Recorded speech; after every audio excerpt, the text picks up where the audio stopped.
City, the recording studio in California? No, I need to. So Dave Grohl, who was in Kurt Yeah. Cobain's, what was that band Foo called? Fighters? Yeah, he made Foo Fighters. Yeah. He was the drummer in the Kurt Cobain band. Cool. I don't know why I forgot the name of it, but yeah, he revives this studio, and there's this famous recording console, a Neve console, that he brings back in, but then he brings in all the artists, the people like Paul McCartney and all these famous people that love this recording console and the preamps on it. So it's pretty cool. You get to see a lot of great artists and cool stuff. Very cool. And we are live on Facebook. That's not our topic today, guys, but it's a fun fact. Stacy says, my husband knows all things music. I bet he's amazing at trivia then, I'm sure. Yeah, Lonnie saw that one, yeah. And I was asking Joy who her favorite gospel artist is. You can put that in the chat. I'm curious. Notice Katie, what an effective technique she used as an icebreaker. We all can learn from that today. Since she's our special guest, she created an icebreaker about your name, where you're from. She tried to be sly and say she was just testing the chat, but I think she may have created a great icebreaker. Oh, there is some method to the madness there, I promise. Mm-hmm. I see that. Oh, nice. Okay. Hi, Karen. You love 80s alternative. Nice. Another 80s. Fantastic. So, well, I'm ready to go whenever you guys are ready to get rocking. So just give me the thumbs up and we'll roll. Ready, Sharon? Yes. Okay. Perfect. Awesome. Well, I just wanted to introduce my special guest today is Katie Rickner, and she is a high school marketing teacher, and she's also a dedicated DECA advisor. She is a small business advocate. She is a mom of two handsome boys who happen to be my sweet nephews, and she's also a Juice Plus customer. And most importantly, she's my beautiful sister-in-law. So thank you so much, Katie. It's my pleasure to have you here. Thank you. You're welcome. Thanks for inviting me. So I am super excited to be here with all of you today to talk to you about something I'm super passionate about, which is content marketing. And so today we are going to talk about content marketing. And as it was pointed out, a little icebreaker for you. So if you joined a little bit late, it looks like Joy just joined us. And Joy just commented and said so many. Perfect. Yolanda Adams and CC Winans. Nice.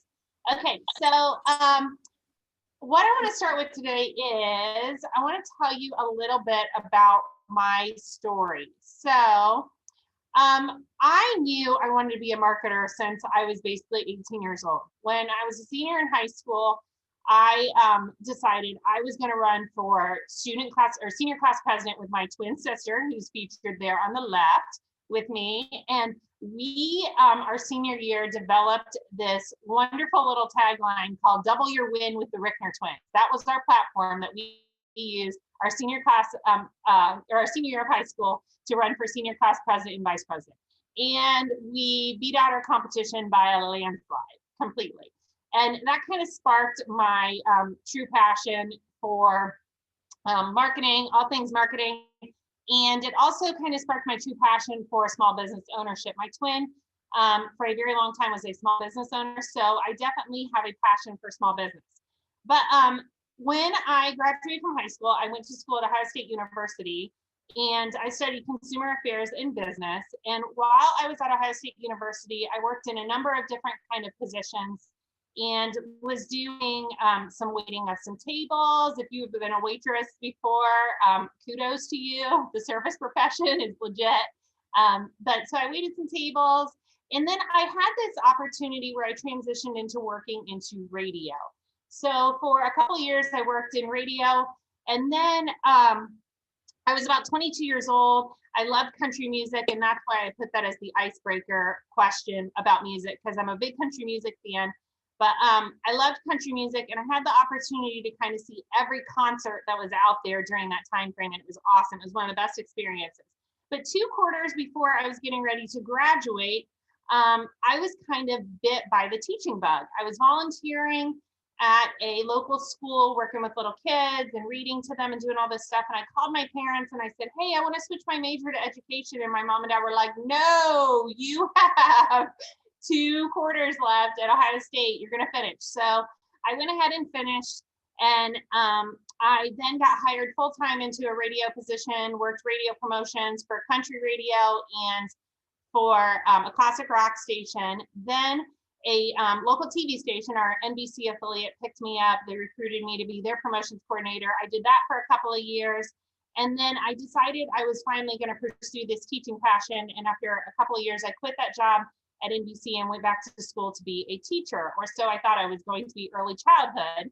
But kind of a magical opportunity occurred, and 20 minutes away from where Kristen and I live in the summertime when Kristen's home, a teaching job opened up for marketing and education, marketing education and DECA. And so I have been doing that for the last 14 years. And I prepare students to go out into the workforce and own small businesses. So again, I'm super passionate about it. But I also have prepared them to become professional marketers. So that's kind of my niche. But I am a serial student. I go back to school and I've got a couple of degrees and that kind of thing. And so I love teaching and I love being here with you today to have the opportunity to share with you my passion. So I want to talk a little bit about why I just told you a story, okay? So I think it's important that we realize as small business owners and marketers that you need to learn how to engage with your target audience through storytelling in this day and age. You need to make sure people realize what your areas of expertise are so that they know that you are a person that you can be turned to when they're looking for information. So I would say my personal brand and my areas of expertise are I'm a marketing educator, I'm a small business enthusiast, and I'm a mom. And as Kristen said, I have 2 little Juice Plus consumers who absolutely adore their gummies and love them to death, and they eat them every single day. So that is kind of my story. And I think it's important that we realize we need to have a story and a brand to share. Now, I could have just shown you my work experience with basically the kind of my resume. Can everybody see my resume? Yeah? Okay. Kristen, are you seeing my resume? Oh, we're not seeing the presentation. I don't see the presentation, but is everybody did. else seeing it? Yeah, Where- maybe swipe over, Kristen. on your Okay. phone. I don't see it. Oh, Yeah, I see it. It's your resume. Yeah. Okay, well, so I'm doing something wrong. Me I see too. it. Or in Well, your I'm upper glad I right-hand asked to corner under confirm. view. Play around with your It's views. on there. We see it. Okay. Go ahead, Katie. I'll figure it Okay, out on my I end. just wanted to make sure because I didn't want to be going too far and too fast without you guys seeing it. So I wanted to say, basically, I popped my resume up here because I wanted to ask you the question of formality versus informality. Which one is more authentic there? So go ahead and sneak into the chat. Is the story I just told you more authentic and make you have buy-in to what I'm about to teach you about? Or is my resume just being popped up there on the screen? Which one do you feel like is more authentic for you? So again, I told you my little story, or I showed you my little resume. Okay, so we're saying a mixture feels best, the story, that kind of thing. Okay, so it really depends on what your personal brand is. If you're a person of formality, you probably like seeing a resume. If you're a person that's more on the informal side, you like hearing stories and that kind of thing. But you have to think about authenticity in marketing today. We as consumers of information are looking for information to be displayed to us in an authentic way. We don't want to feel like we are being marketed to at all times. So your story is a part of your brand. And I think it's important that we talk a little bit about personal branding because it rolls into what we're going to get into today with the content marketing strategy. So go ahead and go to the chat box for me if you could. And tell me in like 3 words, what is your personal brand? I said, you know, that mine is a mom, I'm a marketer, and I'm a small business enthusiast. So if you had to pick 3 words about your personal brand, what would you say? Marketing the Marine Corps way. Nice, Jim.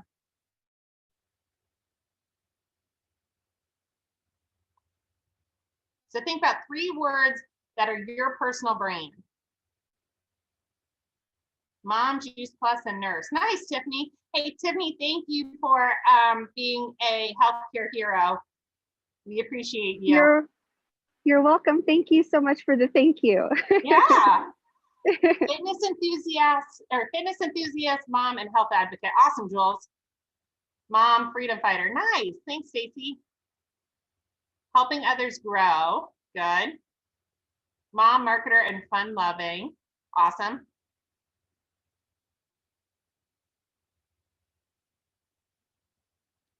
Okay, we'll see if we get another. Mom, wellness advocate, fitness enthusiast, mom, health, fun, love of God, good, love, self-love coach, nutritionist, passionate, Pilates mama. Love Pilates. Awesome. Mom, love kids and saying yes more. Good.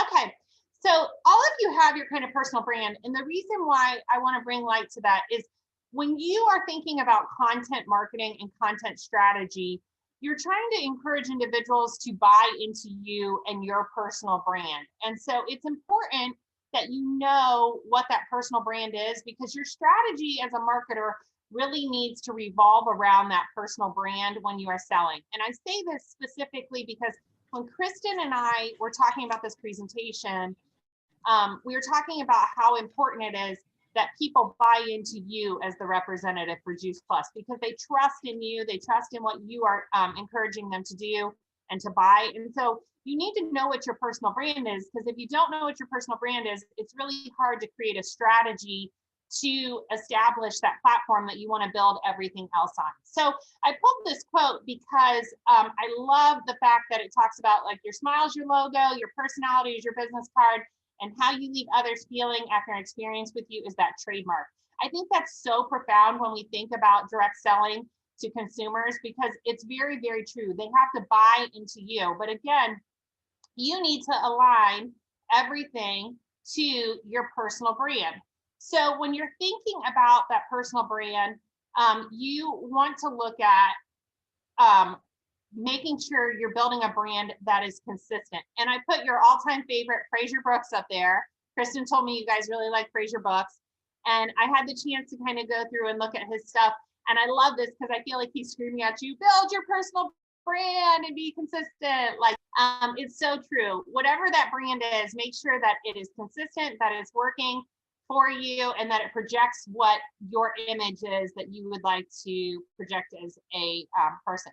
So today I want you to think about something. Today we are working on our business. We are not just working in our business.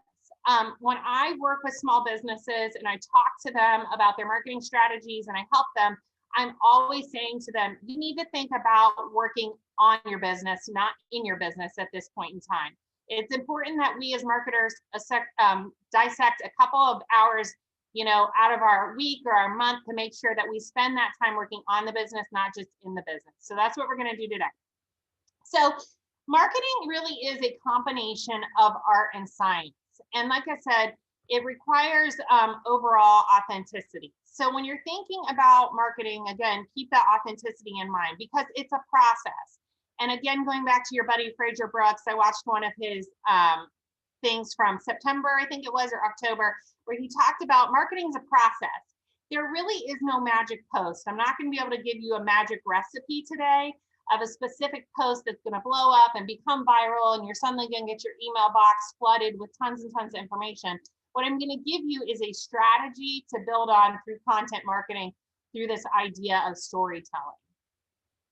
So go ahead and go to the chat box, and I want you to think about this. I want you to go to the chat box now, and I want you to think about, if I was going to write a couple of sentences of a direct sales message to a prospective customer, what would it be? So show me what you would write if you were going to write to a direct sales message to a prospective customer. What would that message be?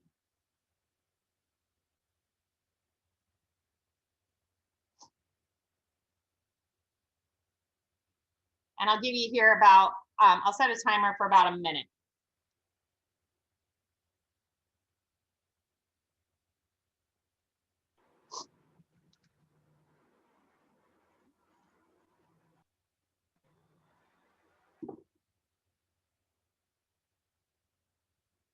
Good, Jim. Are you ready to live a healthier life, tired of being tired? I like it.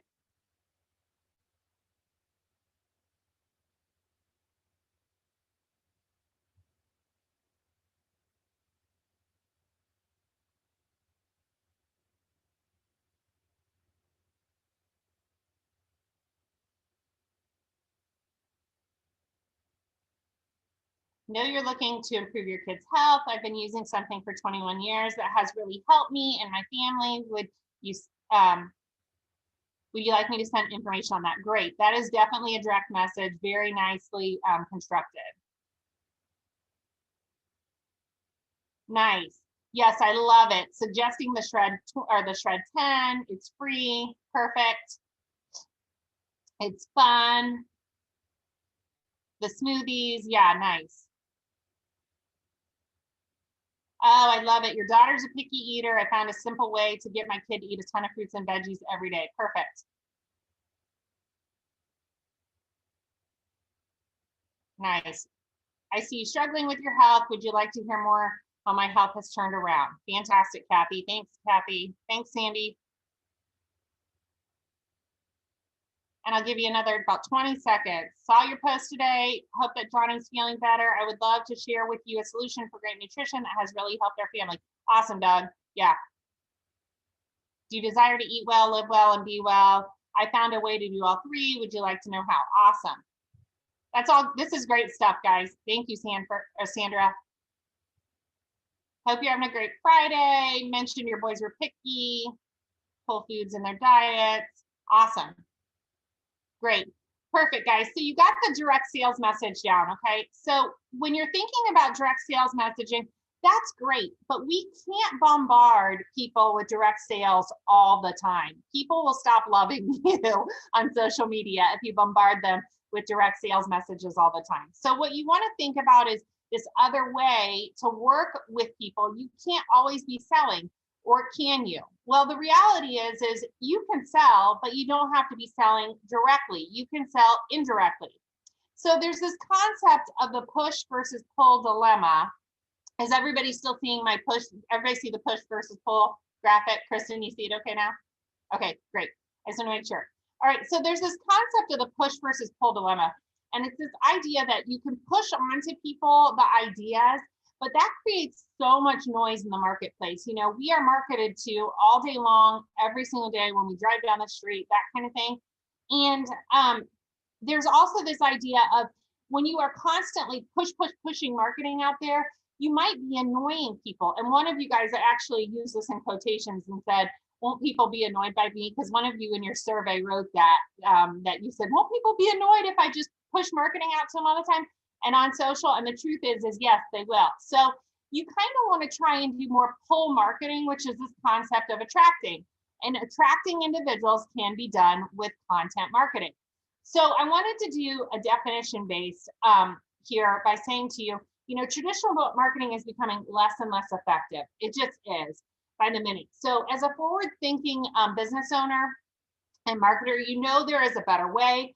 So content marketing by exact definition is the strategic marketing approach focused on creating and distributing value with relevant and consistent content to attract and retain a clearly defined audience. I asked all of you in your survey, who is your target consumer? And it is really important that we know who our target consumer is, because that way you know how to market to them specifically.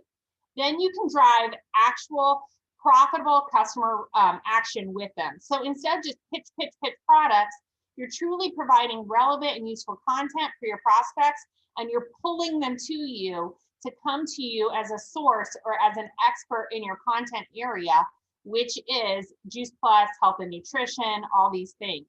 And once you learn how to think about your marketing in this effort of content marketing focus, you will see a drastic shift. So one of the best resources, and as an educator, I like to give resources for you guys to look at after the fact that I can tell you is out there with regards to content marketing. If you like the stuff I share with you today, is the Content Marketing Institute. It is a fantastic resource. They do webinars all the time. They do all this great stuff. And it gives you this information about how to tell great stories, and gives you tons and tons of resources. So just kind of bookmark that as something to take a look at in the future. And I put over here this little video clip, this story of content. It's 43 minutes long, totally worth watching, absolutely positively worth watching. Okay, so let's talk a little bit about content that we crave. So again, content that tells a story.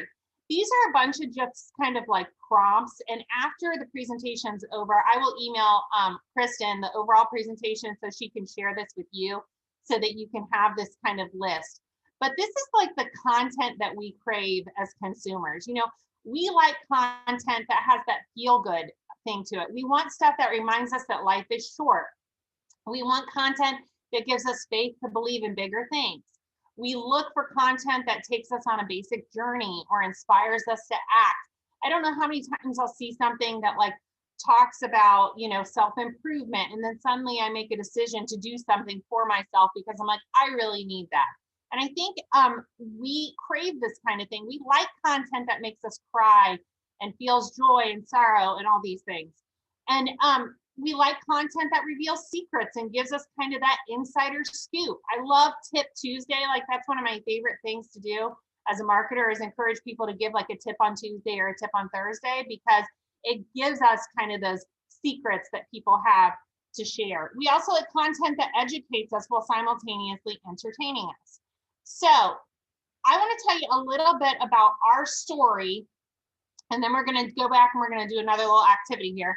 So we decided to join into Juice Plus with Kristen. And again, thank you, Kristen, for being an awesome auntie and taking care of us. Because, you know, as consumers, we have this subconscious factor that comes into play. So when companies have the ability to connect with us as customers with those deep emotional motivators, it's going to pay off huge. So health and wellness is a big trigger point. And I like using this concept of pain point because I think it's so relevant to all of us in the way that you can go about selling. If you can find someone's pain point, you can sell to them if your product aligns with them. You really can.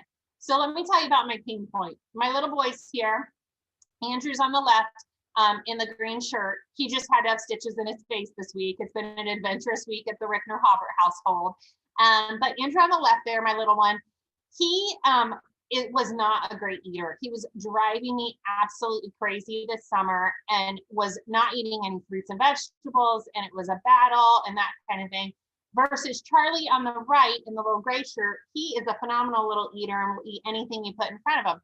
So over the summer, Kristen is home and I'm talking to her and I'm like, I just cannot get Andrew to eat fruits and vegetables. He's driving me crazy. It was my pain point, and it really was bothering me as a mommy. And I think there's so many moms out there that have that as a pain point. And Kristen's like, well, why don't you try Juice Plus with them? Let's do the gummies. And we did, and they loved it. And it has become a massive solution to us. So it was worth every penny for us to buy into it. So our story of this is that, you know, Kristen found my pain point, which was my kids weren't eating enough fruits and veggies, and she provided a viable solution. So as a marketer, when you find that pain point with people, you can get them to buy from you. So I want you to go back to we're gonna go to the chat box again, okay? And I want you to think about your sales message in using something that's more content oriented that could align with one of these topics possibly, that basically is trying to sell without selling. So for example, I just told you the story about my little kids. So Kristen could use that as like a example of a success story that she has for working with a customer. But think about writing up a little piece of content that you could post to social media that basically would inspire someone to act or encourage someone to, you know, try the product without forcing it at them. Again, you're not trying to push it on them. You're trying to pull them towards you. So think about it in that perspective. And let's see if we can come up with some sales pitches that are more indirect focused. So again, you're going to go to a more indirect sales message for a prospective customer and write up a couple of sentences based on maybe one of these topics that you see in front of you. Okay, so I'm going to give you a couple minutes to do that.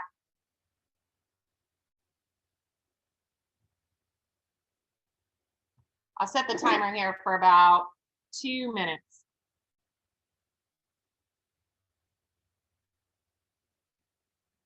Are you still seeing the content that we crave up on the screen? I just want to make sure you're not seeing my chat box. Yeah, we Yes. got content. Okay. Okay, perfect. Because I pulled the chat box up nice and big so I could see your answers coming in. Can you repeat our assignment? Yeah, for sure. So basically thinking about this content that we crave, like I said, these types of content, write more of an indirect sales message. So something content focused that could allude or encourage someone to gravitate towards you to eventually maybe buy from you.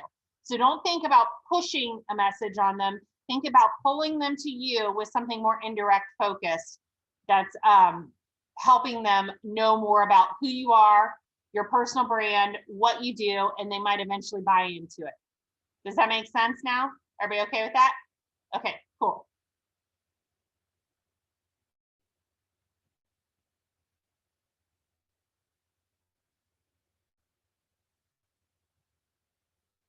Nice. Yeah, Sharon, that's good.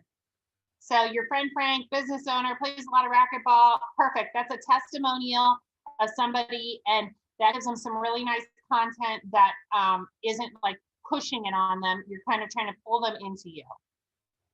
Good.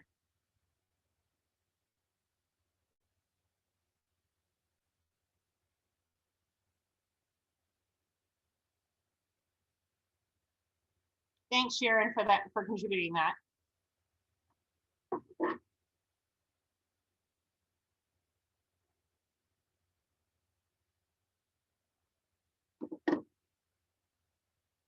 Guys, I'm so tired of tossing out unused produce that I bought. Finally, my tower gardens have changed everything. Love it. That's good.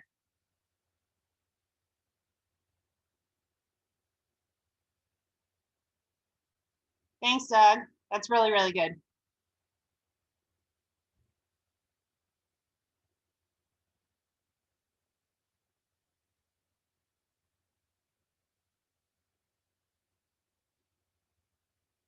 Nice. Yeah, Kristen, very nice. Sandra, eating healthy for the holidays. We're constantly calling my name. Perfect. Yeah. And see, Sandra, that's really nice because you're basically giving them the idea, learned a few tips to eat healthy meals even during the holidays. Great. And you could roll into sharing recipes. You could roll into sharing a bunch of different things with that. With a simple change, good now and eating more greens. Awesome. Yeah. Janie, you're showing health benefits. And yeah, absolutely. And see, you could link that even to a study, like a piece of material that you could pull from a magazine, a health food magazine, something like that. You could link it to a study. Good. Give you a couple, like about 20 more seconds here to pop some extra things in there.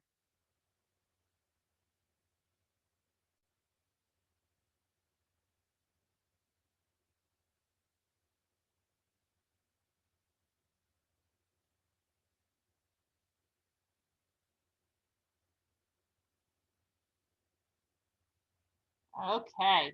All right. So are you guys kind of seeing the difference there between what we're talking about with a push strategy versus a pull strategy? Why don't you pop in the chat box and tell me if that makes sense, that you're seeing more of the, oh, we got a new puppy weighing 3.5 pounds. Good. I suffer from allergies, could never pet or pick up a dog, but a puppy, just wanted to pet him. Great. Nice. See, yeah, absolutely. That's a good one, Kathy. Nice. Okay, so you guys are seeing the connection and the difference here, okay?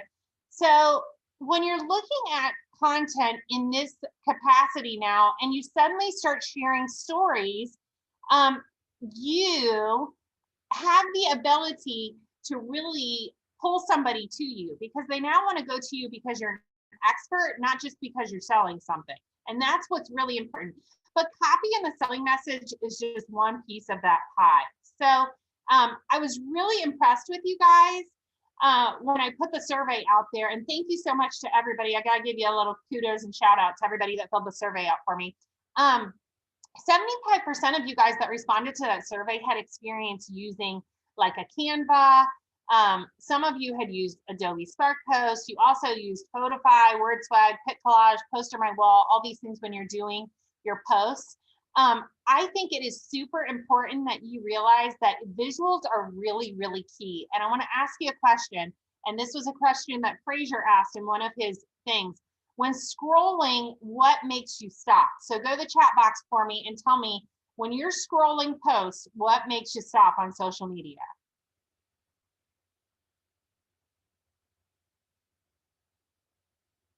So if you can throw a couple things in the chat box to me. Pictures, good, okay. Beautiful images, graphics, pics of people, beautiful pictures, absolutely. It is the graphic. You know, the selling message is critical because that's where you relay a lot of the information. Great use of color and fonts. Yes, Sandra, I can't emphasize enough about color and fonts. People sometimes really lose out in their marketing because of poor colors and fonts, but they need good design too. Absolutely, Doug. Good. Funny information, absolutely. All good stuff, you guys. So when you're looking at opportunities, I want you to, we don't have time today for us to really get into Canva or Adobe Spark Post or these options that I listed for you, but I really would encourage you to take a look at these. And if you need help on these, I'm happy to do kind of a different kind of setup for you. I'm more than happy to do another little tutorial for you guys on that, or a little lunch and learn session. But what I want to talk about is content calendar creation. And I think this is a really important thing for us to get into. But before we get to content calendar creation, I want to show you some picture examples, okay? So this is kind of a term I myself have coined, kind of this concept of micro marketing. And when you hear micro marketing, you hear it more like as a niche marketing. But for me personally, as a marketing educator, I'm talking to my kids all the time about big picture versus little picture and how it goes into play. So I want you to look at the 3 posts that are here, okay? The one on the left is more kind of a big scale or macro perspective. It's offering, as you can see, there's actually 8 images there in that post. And the tag or the little selling message says a few new things that came in and going out just as fast. Then the next one says, and it's one picture, our shop is always open online. Check out this easy to wear poncho, the perfect gift for everyone or anyone, $23, and pick it up. Okay, so of these posts, oops, excuse me, I accidentally bumped my thing. As these posts, which one do you think is more beneficial? Go to the chat and tell me, of those posts, which ones do you think are more beneficial? Just out of curiosity, out of those 3. Number 3, Jim. Nice. Okay. The pre-order. Yep. Thanks, Karen. Number 3. Yeah. So the consensus there is kind of number 3, and that's right. Okay. This one really encourages us to come through. The one in the center is kind of more of an indirect message a little bit. The one on the left has too much to it. So I want you to think about when you're posting with graphics and that kind of thing, focus on one picture, like one really good picture before you add a bunch of pictures in there. You're not going to have strategically the opportunity to really portray your message the way you want to when you put too many pictures. So if you're more micro focused and looking at a small picture and trying to push it out that way, you're going to be more successful with your graphics. Okay, so I want to transition now to talking about, like I said, content calendar planning. So if you can go to the chat box for me and you can tell me, how many of you have used a content calendar before? Has anyone used a content calendar to plot their posts and that kind of thing before? Jim says yes. Nice, Jim. Awesome. Jim, can you tell me a little bit about what you do with your content calendar planning? Tiffany says no. That's okay. Not consistently, okay?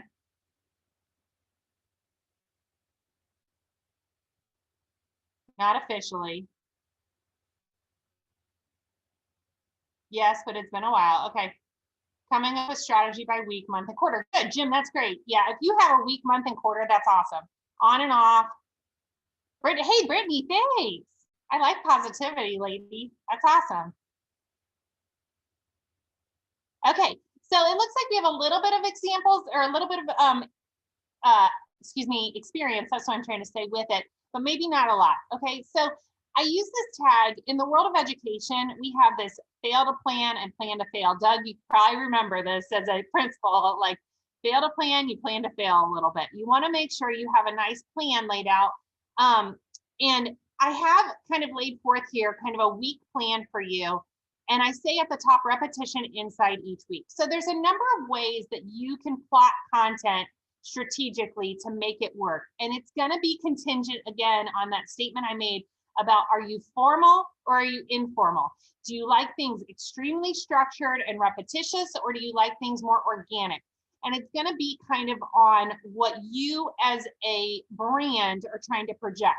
So I gave you some ideas here as some things you could use, like hashtagging Mom Hack Monday. And then every Monday you do a post that's like a mom hack. If you're trying to target moms, that's something you could do.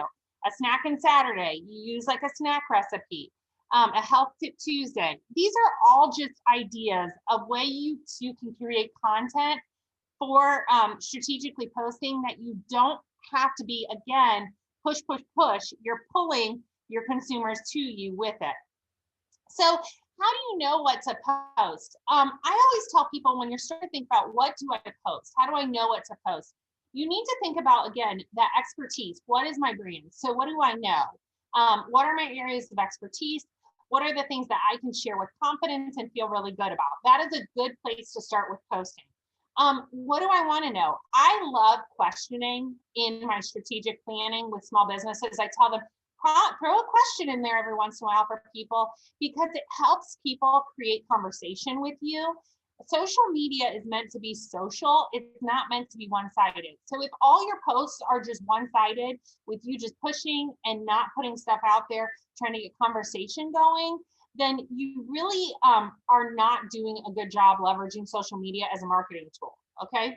The other thing that you could think about when you're posting is, what have I learned?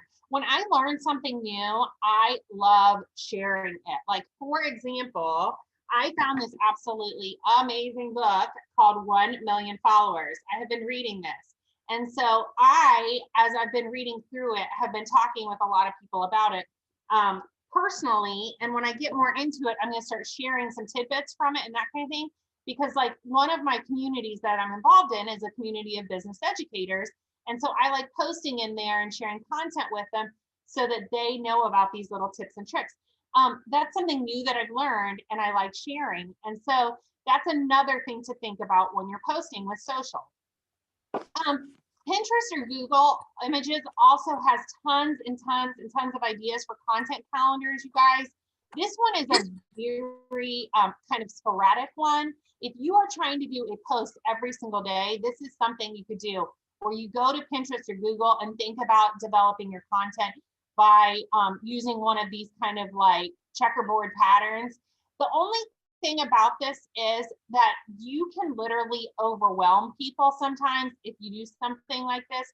If you're trying to get too much information out there, it's just sometimes a little bit overkill. But Pinterest and Google Images has tons of ideas. So my favorite method when I'm plotting content on a content calendar, so again, I'm looking at kind of this Monday, Tuesday, Wednesday, Thursday kind of thing, is I love putting out a paper calendar and using sticky notes and kind of moving them around and putting them up there and thinking, okay, from a content strategy point, I want to do this kind of thing on Mondays and this kind of thing on Tuesdays. And it gives you that ability to be really flexible in your content calendar creation. So it gives you that chance to kind of lay information out there and say, all right, again, I want to do Tip Tuesday. What can I do for every Tuesday? And then you can kind of plot a couple of tips out on a paper calendar. And again, go back to that concept of what are the things people are craving, and put your little ideas together on sticky notes around what are people craving and what are information I can share through a story, and kind of do it that way. So I want to take a second to pause because we have 15 minutes left in the presentation, and I want to go to the chat box real quick. And if you have questions for me about content marketing, I want you to have a chance to ask a question or two of me at this point in time, because the next part of what I want to transition into is I asked you guys specifically to give me questions that you have related to social media. And that's what the next part of the presentation is me giving you the chance to kind of go over those things you specifically asked. So does anybody have any questions about content marketing or content creation? I know I went over a lot, you guys, but what questions do you have at this point? This is Sandra. Hi, Sandra. Hi, this is great information. I wanted to know what tools you use to plan out your content marketing for the week or a month. Okay, so for me specifically, what I tend to do is I try to say to myself, okay, if I'm going to do a strategy, and let me backpedal a little bit and kind of give you a case study, okay? So if I am a small business owner, and theoretically, let's say I own a small business and I'm a hairstylist, okay? I would basically say, let's think about, as a hairstylist, what are things I could share with my market that they would like to see that are going to pull them to me, not me pushing to them, hey, I can cut your hair, I can cut your hair, I can style and updo, all this stuff, okay? So I would say, stopping yourself and saying, what is my expertise? What are things I could share that would make people gravitate towards me? So if I'm a hairstylist, I could basically do a tutorial showing people how to do like that super fabulous curl that they do with like a wand on a with a curling iron, and do kind of a quick tutorial like that. That could be like my Tip Tuesday. You want to learn how to use certain curling irons in a specific way. That could be my Tip Tuesday. Then I could think of like on maybe Thursdays, I could always do like a healthy hair Thursday or something like that. How do you keep your hair healthy? And I could basically do like sharing certain products that I like. And then all of a sudden, my customer base isn't just coming to me and looking at my social media pages because they are looking at it for general purposes. They're coming for specific reactive opportunities where they have takeaways to go and do something with. Does that answer your question? So I kind of strategically look at it and say, what could I lay out on a calendar and share each week in a repetitious capacity with someone that would make them want to come back to me? Does that make sense? Did I answer your question? Yes, that makes sense. Okay. So for you guys, for Juice Plus, you can do a roundtable amongst yourselves and say, what is it that we could share? And because I'm going to get into this in a minute, but what is it that we could share and kind of set up a platform of like, if we're always sharing on Mondays, Wednesdays, and Fridays, what is something we could always share on Mondays, Wednesdays, and Fridays? And then say Kristen comes up with a really great concept, then we could all design our, hey, I love it, Brittany. I have a whole thing on hashtag here coming up, so I have something to share with you on that. But you could basically, if Kristen says, on Monday, I want to give you a healthy tip, and you guys all decide that Monday is your healthy tip, you can all kind of strategically think about it collectively. You don't have to make all your own content, you guys. I say this all the time to business owners. You do not have to make all your own content. That can get overwhelming. You can intermix your content with other people's content and just be a really good expert and source of information that way. So does that all make sense? Did I answer all your question? I have a question, Katie. Yes. I don't want to throw a wrench into things, but you are, by the way, this is, I'm not even going to say as good. I chatted to Sharon saying this is actually better for me than Fraser Brooks. Oh, thanks. Who, by the way, is probably making at least 50 grand a month with his courses and stuff. So yeah, if I were you, I think you're on the right track because you're a teacher. You're not like an entertainer. Like, I understand he's cool and stuff, yeah. but this is very practical and very good. So I want to encourage you with that. But let me just say, as a Juice Plus person, based on the way that we market, like our business model, as younger people have come into the business, as social media, is here longer and longer, and maybe it's like content marketing and social media marketing. I guess there's more and more knowledge getting out there. my question would be is help me be convinced that there's a correlation between great content marketing and like financial success in something like Juice Plus. Okay. Because I don't know that I see that sometimes. So it makes me kind Okay. of wonder if, and the other thing is this, imagine your team grows and you have like 500 people on your team. Mhm. This now becomes like a skill. This is like a skill set that can be kind of a deep rabbit hole and makes me a little worried. So I just don't want to say, hey, if you're a great content marketer, your business is going to blow up, because Sure. I don't know that that's the case, because Sure. a lot of us just talk to people one-on-one and meet somebody at the grocery store and there's no Mhm. pictures or marketing or anything. So could you just speak to that a little bit? Yeah, absolutely, absolutely. Okay, so I guess the thing I want to say is marketing on social media is not the end all of be all. And I say that to businesses all the time. Think of social media as your platform for awareness. And I try and say that to people all the time. It is a platform for awareness. And so you are absolutely right, Doug. It might not necessarily translate into sale, but it generates awareness for you to get you out in front of people and then get the conversation going. And so it's one of those things. Yes, Jim, you're right. It builds trust. It helps people know about you. It builds awareness. So it's not, I agree with you. It's not always, you're not going to directly see sometimes that linkage to a sale with every single post. So that's why I say all the time, don't think about selling in the facet that social media is all about just sell. You have to sometimes think about it that it's just about building your reputation, building your expertise, and making people want more from you. And sometimes that's all it has to take. Okay. So I'm going to give you an example. Kristen obviously is my sister-in-law and I love her dearly.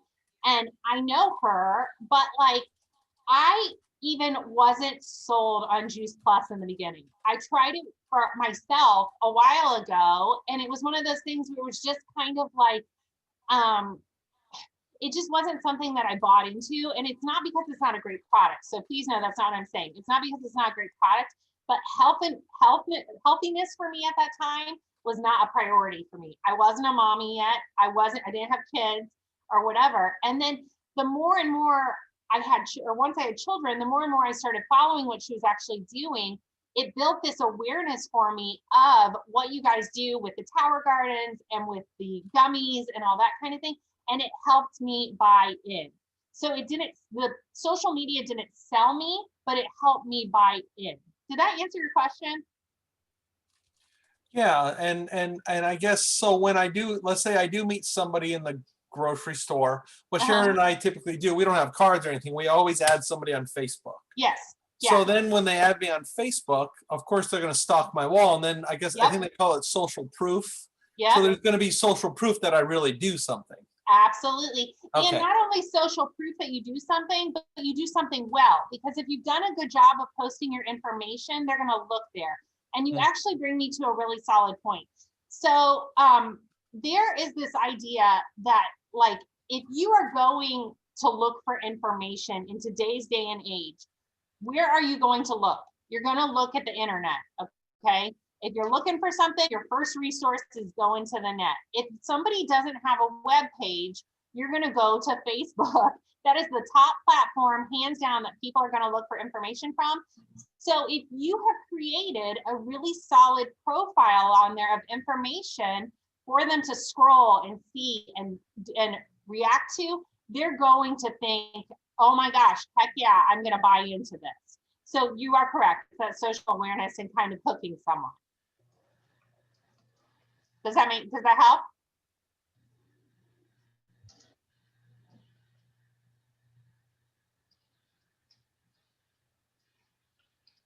Yeah, that's Doug, incredible. does that help? It's incredible. And yeah, you're a great teacher. And I look forward to learning more and more from you. Oh, well, thanks. Thanks. Well, I do want to get to a couple quick things. I know we got 5 minutes. Am I okay to go for 5 minutes, you guys? I don't want to I don't want to cause an issue for you. Okay.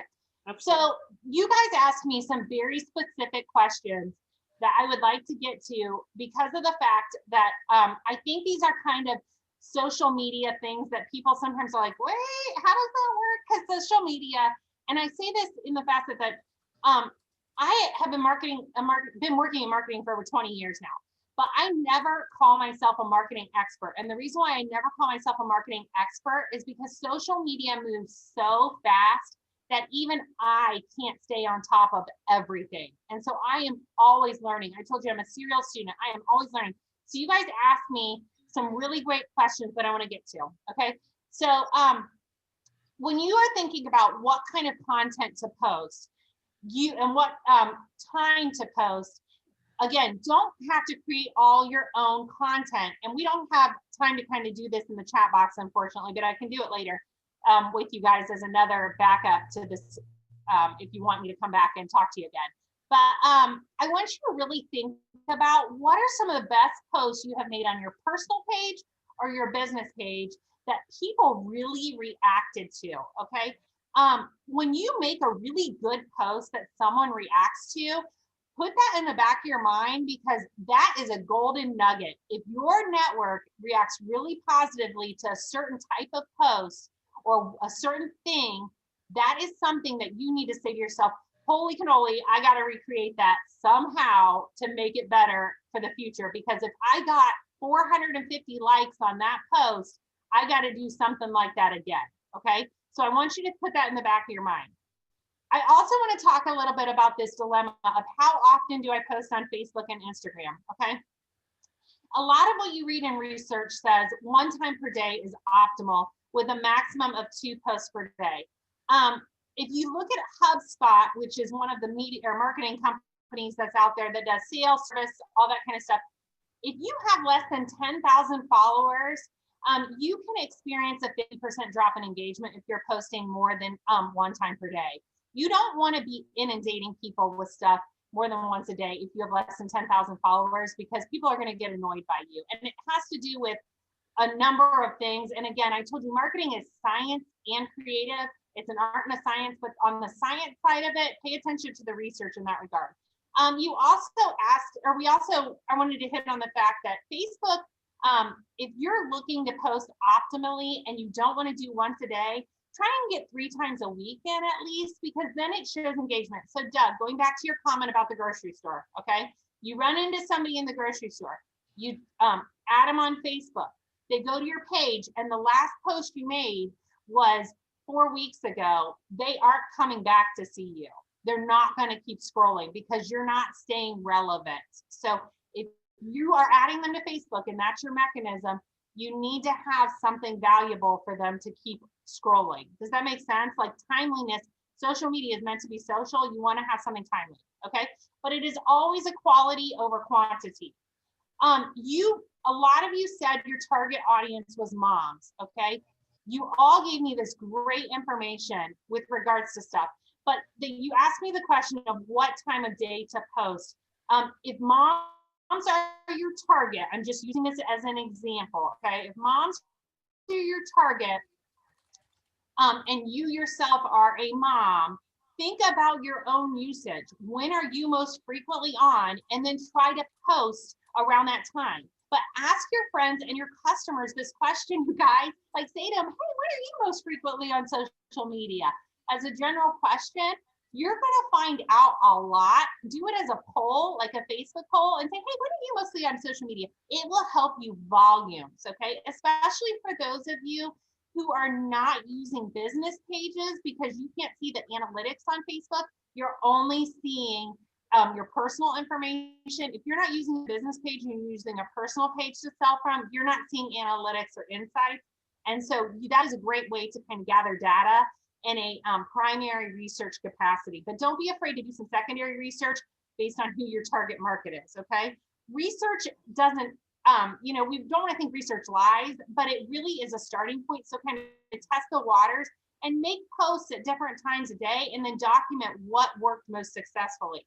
But I want to say this, I've done a lot of research on this over the years, and Wednesdays around 11 o'clock in the afternoon and between the hours of 1 and 2 are great times to post. So if you're only getting one post a day, or excuse me, one post a week out, go for Wednesday. It's hump day. People are in kind of that lull at work where they're trying to get over that hump. They're gonna get on that platform and they're gonna start playing around a little bit.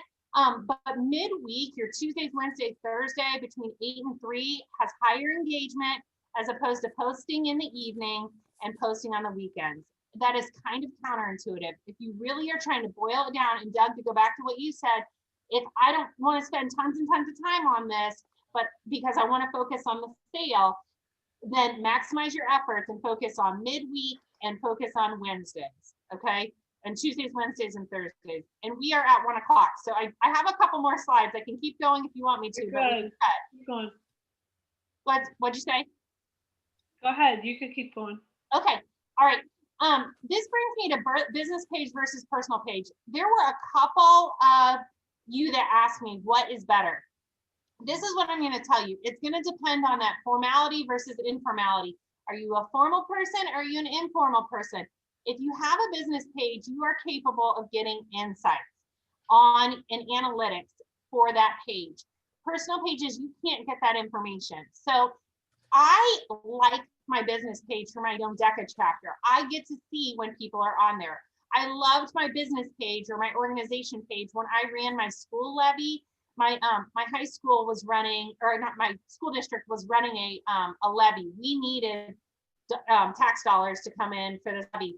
I had a personal page, or excuse me, a business page set up that I linked to my personal page. I ran our whole entire social media campaign off of it. I saw the insights of my users the entire time I was strategically running that campaign, and I was capable of mixing my stuff up because I knew based on the science of Facebook when my users were on and that kind of thing. So these analytics are really good. But again, it goes to that idea. Do you want to be formal? You want to be informal? Okay. This basically walks you through what are the different kinds of insights you can gain from that page. I will send you this presentation. You can look this over and get your feel for that, okay? But this is why it's valuable, because you can get these analytics. We're gonna skip over our task. Also, business pages have a scheduling feature. If you are really looking at trying to plot a content strategy, you can schedule posts on a business page weeks and weeks and weeks out. You could literally sit down for 4 or 5 hours on a day and crank out an entire month of social media posts. And you can basically schedule through that feature, and it's awesome. It is amazing because then you don't have to just say, oh my gosh, it's Tuesday, I need to post because it's Tuesday. You can schedule them out when you use a business page. So I love that facet about it, okay? You can also do boost posts. Boost posts are awesome if you want to run an ad for your business. You can boost a post by spending a couple extra dollars to reach other people outside of those in your network because you're paying Facebook to run an ad for your company. And then people that are not friends of yours will see your posts. Cross-posting to personal pages is great. I love cross-posting from a business page to a personal page because it branches out into people who aren't following my business page, but are following me on a personal level. But be conscientious of the fact that sometimes platforms don't work well together. Facebook and Instagram, and I haven't had a chance to talk too much about Instagram, but Facebook and Instagram are linked, you guys, because they're owned both by Facebook. Sometimes what looks good on Facebook does not look good on Instagram and vice versa. So you have to be conscientious of the way you're posting for the two different platforms. Think about that not all platforms work well together. So think about that before you go and do it. And the other thing is, if you have people following you on social media and they're following you on Instagram and they're following you on Facebook, and all you're doing is going to Instagram, making the post, and then cross-posting to Facebook, somebody might break up with you on one of the platforms or the other because they're going to say, you're annoying me because I'm seeing too much of the same stuff. Does that make sense, you guys? Yeah? Okay. All right. I'm almost to the end here. Hashtags, I love them. I really, really recommend them. You can read up on hashtags when I send you this presentation, but I think hashtags are fantastic, but look at the hashtag on social and check it before you use it, okay? And I see there's a couple things in the comments. I want to get to those. The last thing is that one of you asked me a very specific question about retention. Retention of customers online is equal to engagement. And anytime you can create excitement, you create exposure and awareness, which goes back to the question that Doug asked me. If you are trying to keep them coming back to you, you have to constantly be engaging them. So think about what you're putting out there and how you're engaging those consumers to get them to want to come back to you. The last thing I want to tell you is that you guys are amazing. I looked at all the different things you said about Juice Plus. It's not hard to sell when you're passionate about something. What's hard is coming up with the messaging. And so I think if you are following this thought of creating content, using that more pull strategy instead of push strategy, you will be able to tell your story and tell it really, really well. But what I have given you today is just the tip of the iceberg, you guys. There is so much information out there. So I am more than willing to help you guys. If you have questions for me, feel free to give me a shout. Reach out to, oops, sorry, you guys, I just turned it off. But feel free to give me a shout, ask questions, happy to help you. I do want to go to the chat box real quick. You can see my beautiful parents now, I think. Are you seeing my beautiful parents on the screen? Yeah. Okay. I want to check the chat box real quick because I accidentally just clicked off of it. But okay, Jim, yes, absolutely. Posting a picture of the Tower Garden with a bowl of what we picked next to it. Great. Awesome. You do have to be careful when you are posting about a business on your personal profile on Facebook. Yeah, I agree. Absolutely. So I know I'm like a couple minutes over, you guys. I apologize. I didn't mean Katie, to run too long on you, but Can I say that that's probably a whole nother topic we would discuss, yeah, which is being careful. So I don't want anybody to be too careful, because right now we can be posting about things on our Facebook, and this was just great. And I think you get my mind going, Jim, with that. And I think that's another topic we could probably discuss it. But did you have anything else, Kitty? I'm sorry. no, that's it. Okay. I wanted to make sure. Kristen told me an hour at the most, so I wanted to make sure I cut off there. Well, whenever we do social media, it always goes over because it's so good. We would Yeah. love to have you back, and this was really helpful for me. I'd love to get some of these notes. I wasn't taking certain got notes because notes. I want to get the PowerPoint because I want to write down some of these things. Yeah, for sure. I'll send you guys the PowerPoint. Not a problem at all whatsoever. I'll send it to Kristen and then she can forward it over to you guys. Excellent. Yeah. Sharon? Thank you so much. We really, really appreciate it. I mean, I wrote tons of notes, So good. lots of ideas. I think it's just giving us a better awareness of what we should be doing and not always selling, really taking that time and realizing what our audience is and all that good stuff. So we appreciate you. And I took screenshots. I'm going to post that in Team Transformer so you guys can see it, and notes. And that was like a lot of information. It was all great. And it's like little things we can use to work off of. So we really appreciate it.